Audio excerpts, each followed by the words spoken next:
A man suddenly found himself face to face with someone who appeared out of thin air. Without hesitation, the stranger pulled out a gun and shot him dead.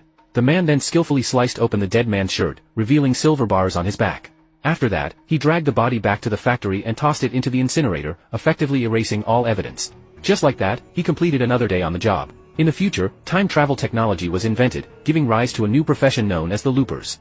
Their job was surprisingly simple. They just had to wait for their target to materialize and then use a short-barreled gun to take them out. Each target had 4 silver bars on their back as a reward. If they ever encountered someone with 8 gold bricks instead, it meant that the person was actually their future self. This was part of a gang's desperate attempt to erase their criminal past by sealing the loopers, which also meant the end of their contracts. Once sealed, the killers could enjoy 30 years of freedom before being sent back to be killed by their younger selves, creating a perfect time loop that didn't disrupt the timeline.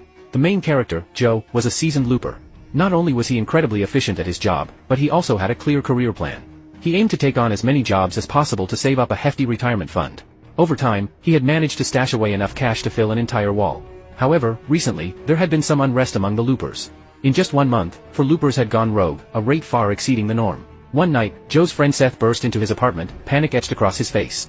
Seth, also a looper, told Joe he was being hunted by the organization. Earlier that day, when his target had shown up, he had hummed a lullaby that his mother used to sing to him. In that moment, Seth realized that the person he was meant to kill was his future self. Driven by curiosity, he had pulled off the mask. The older Seth, now 30 years into the future, warned him about a powerful figure called the Rain Master, who had swept through the city, absorbing every gang into his own. Now, this Rain Master intended to seal all the loopers. As Seth processed this shocking information, the older version of himself suddenly stood up and tried to flee. Seth could only watch in disbelief as he felt paralyzed, unable to pull the trigger. This was what they called a lost loop. Joe quickly understood the gravity of the situation. He handed Seth some cash, urging him to get out of the city immediately. Just as the words left his lips, a loud knock echoed from the door.